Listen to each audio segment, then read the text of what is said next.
从头顶明亮的天窗，到车尾面朝后方的巨大展望窗，再到丰富的车内活动和沿途风景，没想到我国的观光列车竟然已经发展到了这个地步。而这样的一趟车也并不远在天边，而是就在北京，从市中心出发，开往郊区的青山绿水中。那么我们今天就来坐上这趟星光燕赵号，深度体验一下我们自己的优质观光列车。所以本期视频您将看到优质列车、稀有视角、座椅按摩、壮美河谷。好的，各位早上、中午、晚上好，我是虾，又回到了熟悉的北京站。现在是早上8点，这个时候差不多是北京站的到达高峰，出发的并没有那么多，所以候车厅里边一点都不挤，连使用最频繁的伪装成候车室的天桥的第8候车室也并没有高峰时摩肩接踵的模样，非常的松快。也是难得这边不挤，才有机会在8后的尽头发现北京站也终于搞了一个小战史馆，放了一些老照片。其实最早的北京站并不在这里，而是在前门边上，也就是现在铁泊正阳门馆那里。如今的北京站于1959年9月开业，这个站房作为当年的建国10周年首都10大建筑，现在也成了全国重点文物保护单位。所以北京站才会明明已经力不从心这么多年，但还是没有诸如增加高架候车室之类的大动作。这个是真没人敢弄，也没人知道该怎么弄。回到站台，我们今天要搭乘的就是下面这趟外观五彩斑斓的星光燕赵号列车了。这是一趟专门为旅游观光而深度改造出来的列车，车厢侧墙经过精心设计与装饰，展现了大量北京与河北的风景名胜和文化名片。同时列车还采用了电子水牌屏幕放在门边，给人一种很新颖很现代化的感觉。不同于普通25改车厢硬卧、软卧、餐车、硬座的布局，这趟车由1节娱乐车厢、4节坐席车厢、1节包厢车和1节展望车组成。是的，虽然说通常一列车最值得看的可能是车头，但这趟车的本无机车其实就是一个最普通的你在中国内地几乎每一寸电气化铁路上都能看到的和 A.3C 级车。真正给力的在车尾，看这个大窗户，普通的火车上根本找不到看风景这么爽的地方。同时这也是难得的机会，可以近距离观察墙面上的那些设备以及下边的车沟，对喜欢火车的孩子们来说真的是天堂了。而当我们来到这节车展望车厢内，车尾的展望窗、两侧的大窗和头顶的天窗共同将这节车厢打造成了一个绝佳的观景空间。今天会是一场非常带劲的旅程。这会站不过去。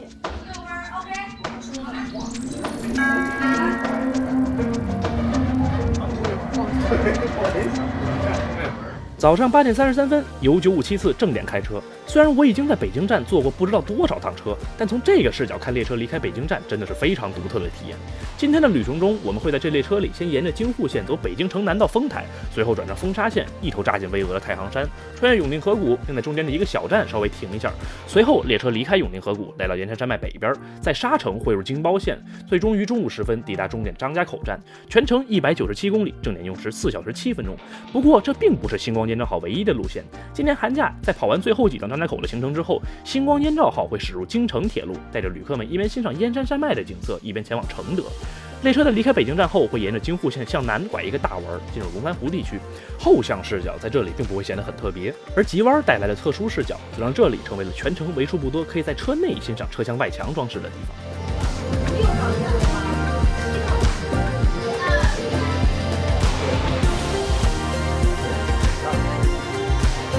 看我能不能坚持到这个事情。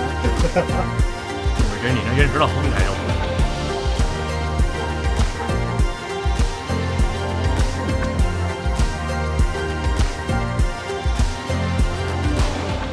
欢迎来到星光燕赵号的列尾车厢。那么这节车呢，在售票的时候，这一节车厢所有的座位都是不卖票的，所以就是一个完全的自由活动的空间。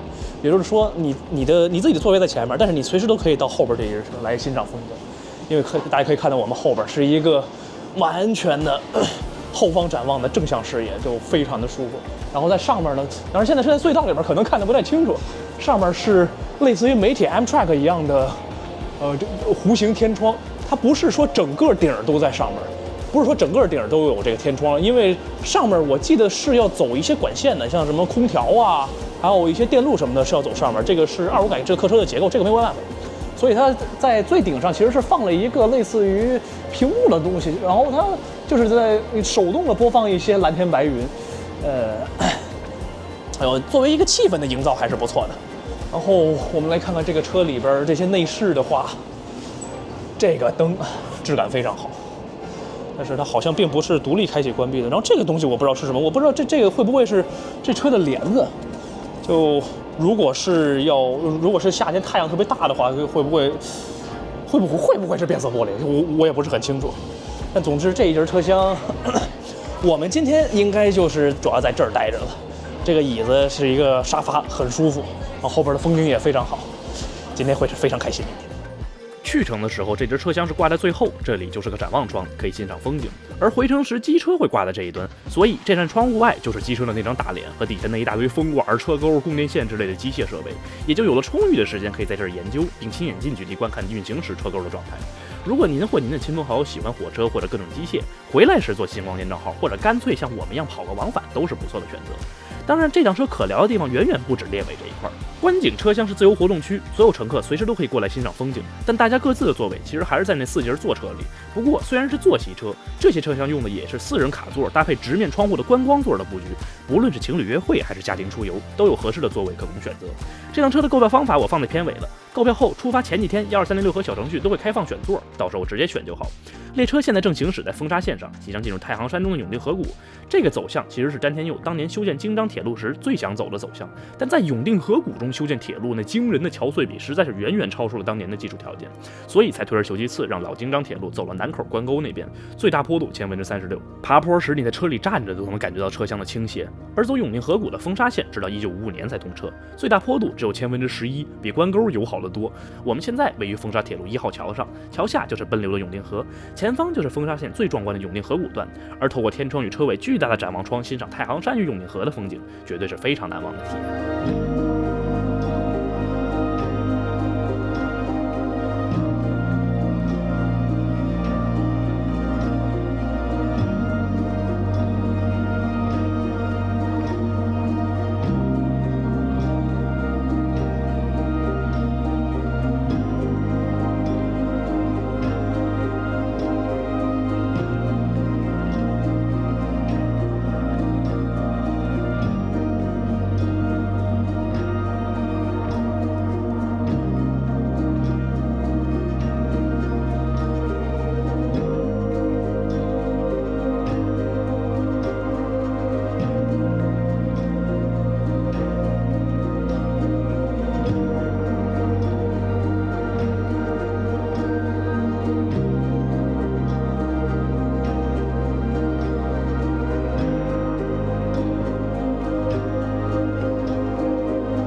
当然，如果您对窗外的风景没那么感兴趣的话，也可以在坐席车厢休息，或者来欣赏车内的歌舞表演。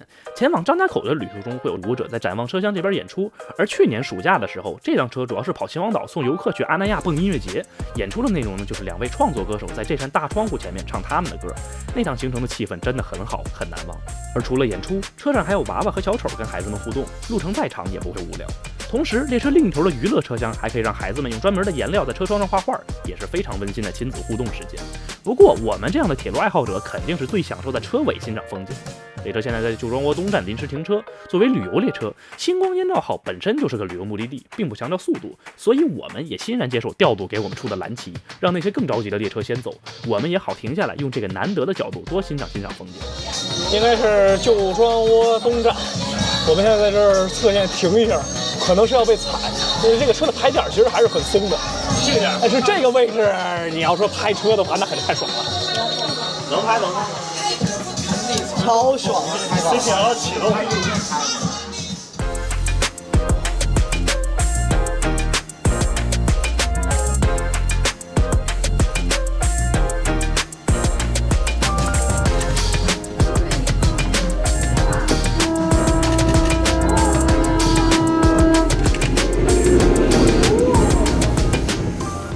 OK， 那么这里就是星光烟照号的普通车厢了。当然说普通的话，也是相比于列尾那节超级观光车来说的。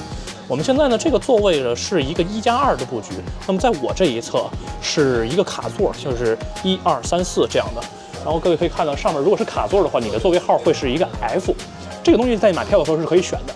然后在另外一边像在这边的话呢，它其实是这种面向窗户的这种吧台座。如果是吧台座的话，它的编号就是 K， 但是椅子的硬件应该是没有太大的区别的。但我还是会建议大家，如果是出来玩的话，其实我会更建议坐卡座，因为这个椅子虽然也是皮的，也很好，但是这个玩意儿有一些让人意想不到的功能，比方说它是带按摩的，这下边有一按钮，就是这个玩意儿，你摁一下，它是可以调节这个按摩的。这个可是够逗了。然后椅子后仰呢，它也不是说那种普通的那种圆形的钮，电动。哦，顶住，然后再回来，就是这么一个感觉。但是因为是卡座，所以你和你的后座可能会有，就是你是不能保证2个座同时放到最大的。所以呢，但是这个车其实也并没有很挤，就是你后边如果没有人的话，你可以把那个座给它收到最直。然后你就可以躺到最大了。桌子的话，这边就是有一点像之前的多功能座的那种设计，这种折叠桌。然后这儿有一个放水的，但然后翻上来之后，同样的位置还在，所以这个就比较方便。这底下的话，这个是景泰蓝吗？这种工艺啊，还是很有这个北京的文化在里面的。桌子，然后在下边，哎，桌斗，这是个好东西。这真是个好东西，以及电源，是的，这个座位是每一个卡座都有电源，就非常的方便。然后最后就是这么近，那么美，周末到河北。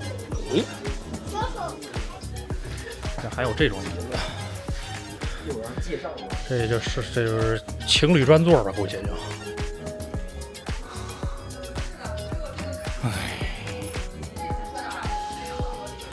没人一块儿坐呀。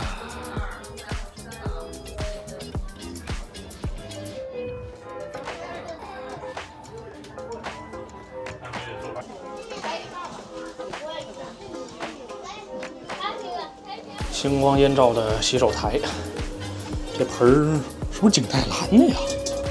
嘿，这质感。然后这水，水流还挺舒服的，不会太大，而且是温水，那这个就很舒服了，非常的棒了。底下纸巾、洗手液都有，然后下面是垃圾桶。现在呢，我们老样子快速过一遍。正常情况下呢，我会建议大家跳过，但是这个玩意儿是真的有点意思。来，锁定好了，这边各位可以来感受一下。就这个厕所有点豪华的，然后也是坐便，纸什么的都有，马桶垫儿，普通的纸。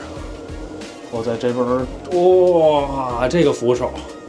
好棒的，还有小的洗手台，这石头的质感也是非常的在线。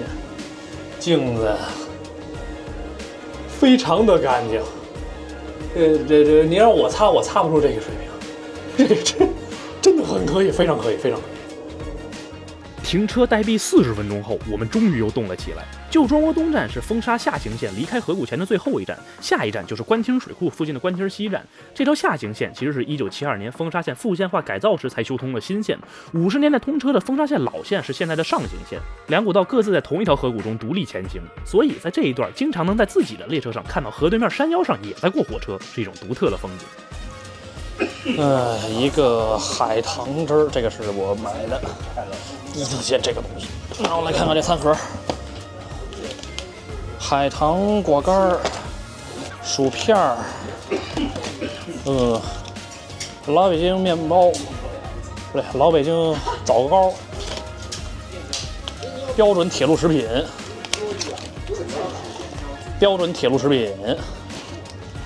坚果。爆浆牛角包，以及一个华夫饼，量是真不少。哎呀，顶顿早点了。这个包好吃。这里就是包厢车厢了，一共有2个包厢，各自都带有自己的独立卫生间。从外面看的话，大概是这么个感觉，很有现代高级感的私密空间，应该也很舒服。同时，包厢过道的大红色还带来一种北京古建筑红墙的感觉，而哑光的处理使得整个空间虽然几乎都是红色，但又不会因为太鲜艳而显得很浮躁。查看星光延长号的官方介绍可知，这节车厢其实还有餐车的功能，但张家口的行程的话，到站时间就是饭点儿，所以今天这趟就只有刚才的零食盒了。哦，顺便那个枣糕非常好吃。2月份燕赵跑承德的时候，路程会更长，餐车就会有热菜供应，各位也可以期待一下。其实美国是可以的，美国在玩的命令硬跑这个数，美就国的后略基本上60，他们柴油别飞车了，60英里。哇，那很快了。那不100吗？对啊，美国就是盲目蛮干，所以那么多事故。这串红色大澡盆都会变成沙城站特产了。我21年路过的时候就见过，这个是双层集装箱专用车，通过降低第一层集装箱的高度来挤出空间，再摞一层集装箱。但即便这样，双层集装箱只能在个别专门加高过的线路上跑，所以就一直没有在国内铺开。这一串大澡盆也就一直这么在沙城站扔着。据说有些新建的线路已经适配着双层集装箱，不知道这堆东西会不会哪天跑到那边去恢复上班。虽然我很讨厌抽烟，但是有个专门的吸烟室，其实我是支持的。就这样，一幅装饰画，邯郸的一个石窟，然后在这边，烟灰缸的话就这么一个，这边就比较素，有那微东西还是好的。然后上面这个抽风机也是一直在嗡嗡，可以。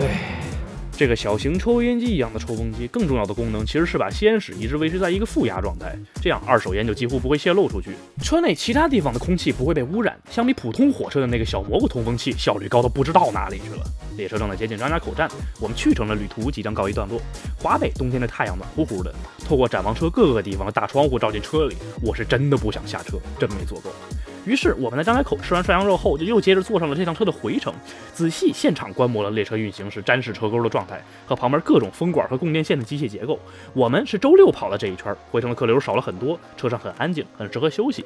但我还是觉得，如果做往返的话，依然是在张家口住一晚上，坐周日那趟回来比较好。寒冷地带的羊肉真的很好吃，值得为它停留，慢慢欣赏。所以这里就是张家口站了，我们现在要出去找个地方吃涮羊肉，最好能有一张朝南的靠窗的桌子。北方冬天的太阳真的很舒服。至于这辆车的买票方式，各位可以在12306首页找到底下的这个铁路旅游，点进去就会有星光验证号，再点进去就可以了。亦或者使用星光列车小程序，也可以很方便的购票。感谢一路上所有工作人员的服务与协助，也感谢各位能看到这里。如果喜欢这条片的话，欢迎点个投币，收藏关注一波，你的支持会帮助我们产出更多更好的视频。旅途辛苦啦，那么我们下期再见。